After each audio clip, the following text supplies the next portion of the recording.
Hi guys, how are you today? Ready for new stories? I have 4 today. Let's go to the first one, about OP's brother, who is asking OP not to move out to another city because he is leaving his wife and children and wants OP to stay and help her. How crazy is that?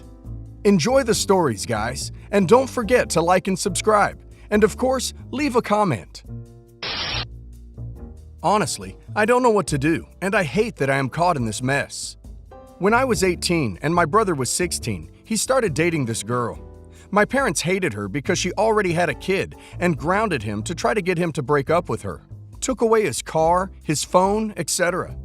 As his big sister, I advised him not to date someone with a child so young and play stepfather.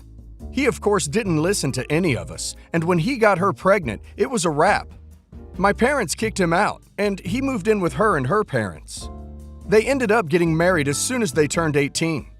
My parents reconciled around the same time, and ever since, my brother and her kept having kids throughout their 20s. They're now 30, with 6 kids combined. Yeah. I always assumed in my head quietly that there's no way either of them are happy having so many kids so young. I tried my best to help them whenever they had financial trouble, babysitting, etc. I'm a child-free lesbian, and my wife and I are very content with our cats and dog, but I still love children and don't mind helping them out whenever I can. They've been rocky, and my brother and her both confide in me, as I'm close to them both now. In January, my brother did the unimaginable after a big fight they had. He moved out and stayed with my parents for a month. This was the biggest result of a fight they've had. Since then, he moved back in and vowed to devote himself to his marriage, and I hoped they would. My wife and I have been considering moving to a different city since we both work remotely and feel like we stayed in our hometown for long enough. We want to live on the beach now. When I met up with my brother for coffee recently and told him my wife and I are seriously in the process of selling our house, he suddenly looked panicked and told me I couldn't move. I assumed he meant that he would miss me, blah blah. But he broke down and started telling me that he quit his job and is planning on moving out of the state, divorcing his wife, and moving on with his life. That he regrets having so many kids young and he didn't get to live his life. And he met someone online and wants to go live with her. That he just turned 30 and he's still young and is not going to waste this last decade. And finally, that I couldn't move away because I was a stable figure in his children's lives and the both of us couldn't leave. I was floored. My brother divorcing his wife is one thing, but his plan to leave the state to live with the person he met online is insane. He begged me not to tell a soul, and that once he's gone, he would tell everyone. He begged me not to move, and I told him that I'm not staying here just to raise his kids, and that's his job. He started crying, literally in the cafe, and got up and left. That was yesterday. I've told my wife, and she thinks we should warn my sister-in-law, since she has no clue. I need more options. OP's brother is a massive piece of crap. His plan is to leave, hook up with some fresh new thing, and then divorce his wife and leave her high and dry because he doesn't want to waste another decade on her and his children.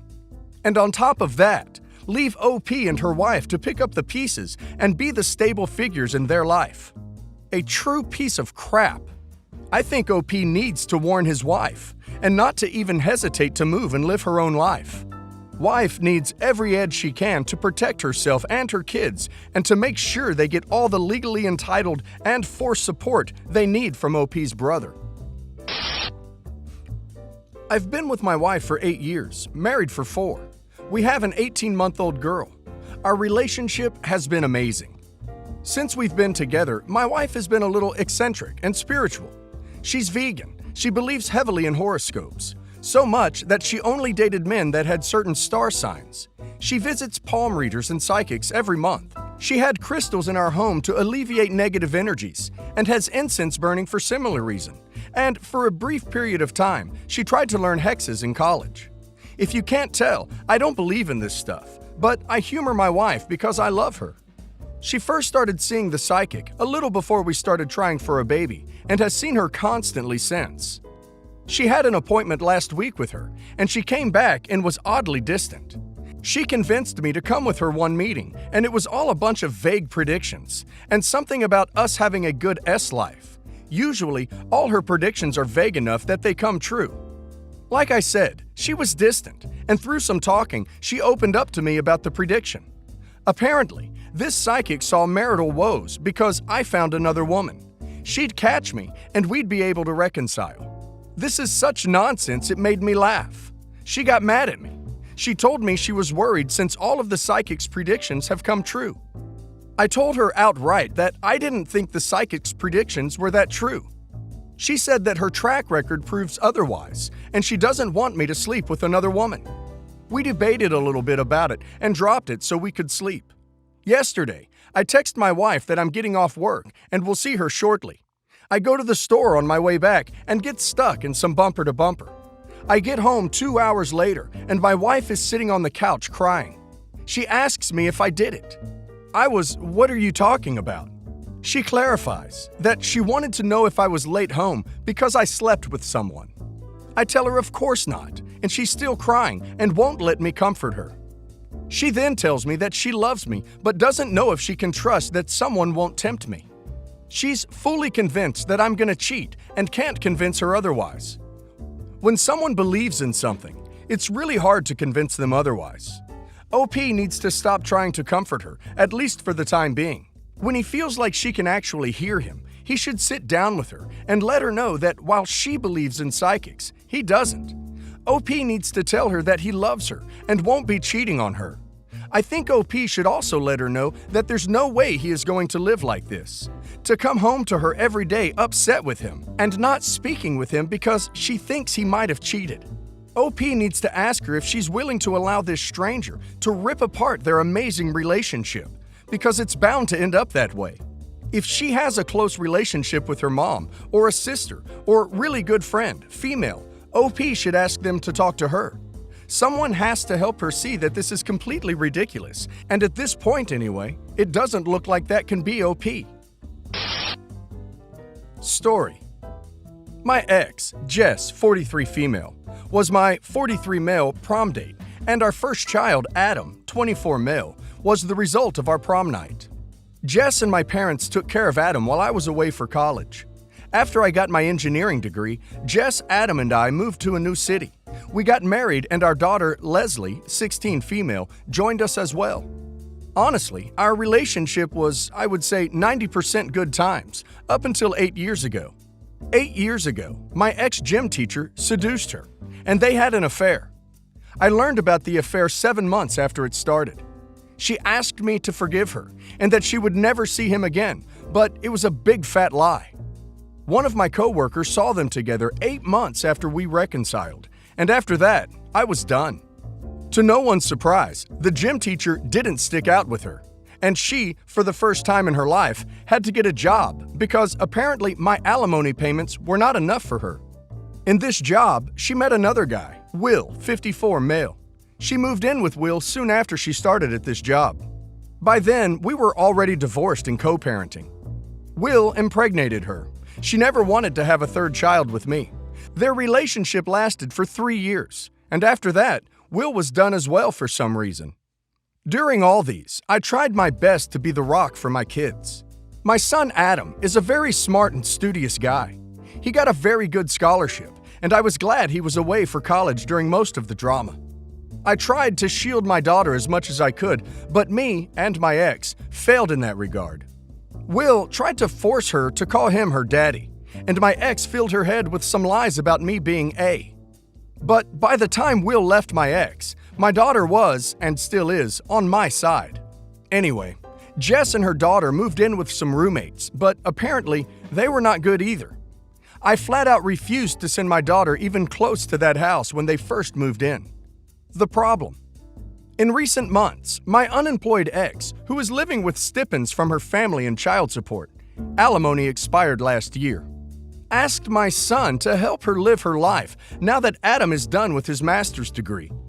But Adam's part-time work while doing his PhD does not pay enough, and he also has a live-in girlfriend who is also studying. Adam asked me if his mom and his sister can move in with us. His argument is that I owe her because she raised him while I was away for college. My parents did mostly. His sister needs her. She really doesn't care. She cares more about Fortnite than her mother. And he needs to focus on his life, so it's up to me to help him in that regard. He also said his half-sister's father is an A, and she would never move in with him. I fail to see how this is my problem. I flat out refused, said he must be mad if he thinks I will let my cheating ex-wife to my house. My son, whom I love very much, told me if I can't even make this one sacrifice for him, what good am I as a father? He said that this PhD and his girlfriend gets all the attention he can give, and he cannot take care of his mom who is living 300 kilometers away. He gave me an ultimatum that he will never forgive me if I don't let his mom to move in my 3 stories house. I tried to call him back after our initial conversation, but he is not budging. How can I convince him that I can't do what he asks? Edit. The consensus is that I have to tell him what his mother exactly did to me starting 8 years ago. I will tell him the entire story.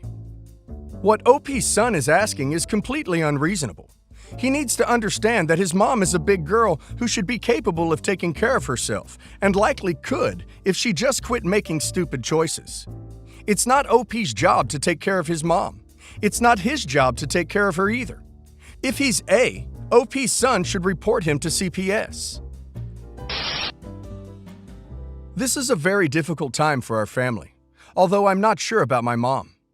My sister was recently diagnosed with a primary malignant brain tumor and is going to have surgery this Wednesday.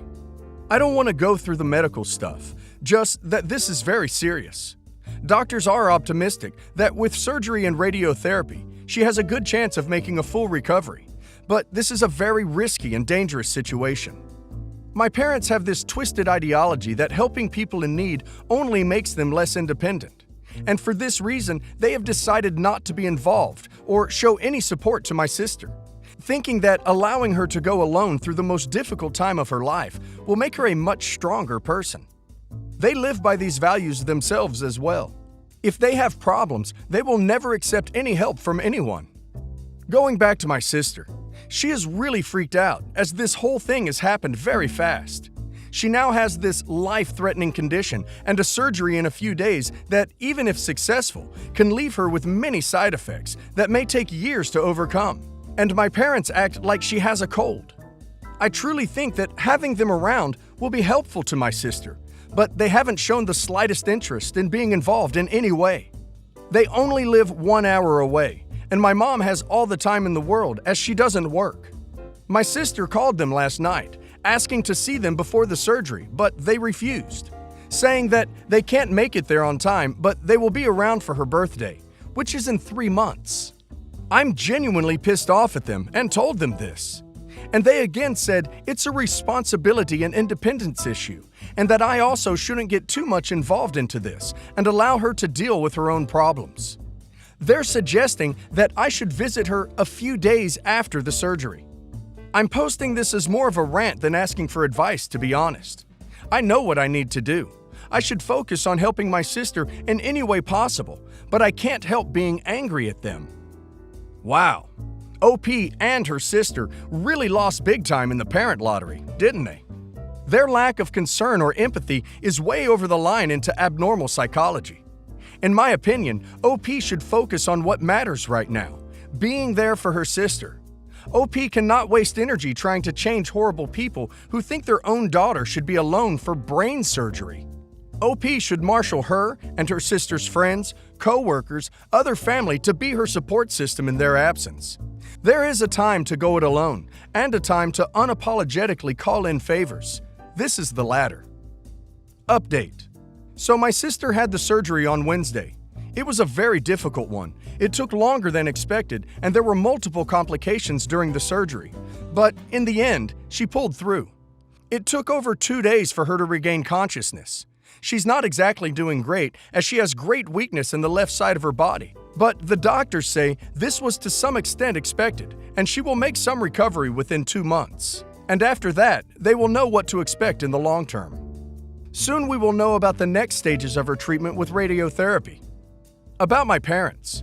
I called them every day before the surgery and on the morning of the surgery and begged them to come, as it means a lot to my sister, but they still refused. They only asked me to let them know how the surgery goes.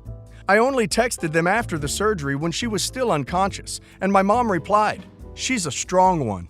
How reassuring. I haven't made any further contact with them, and neither have they. And I don't think I ever will. They made us so independent that I don't even need to talk to them anymore. Luckily, my sister has some good friends that have been around during this time and offered all sorts of help and support, and will be here with us during the recovery. Her high school best friend flew 3,000 miles from abroad to be here with her and is going to stay here for 2 weeks. She is her family. Our parents are not. First, about my sister's recovery.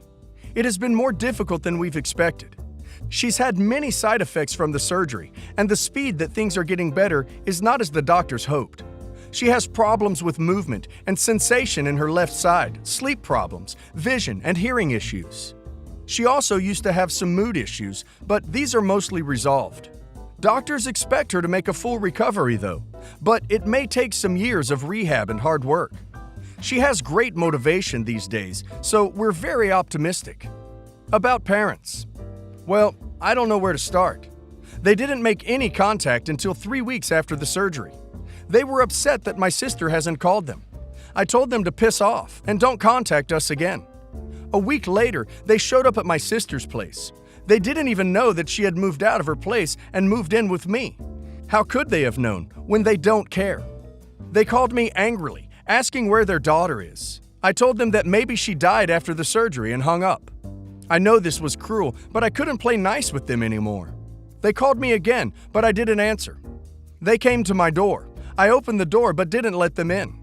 I took a very strong punch in the face from my dad, but I still didn't let them in and told them to duck off and went inside.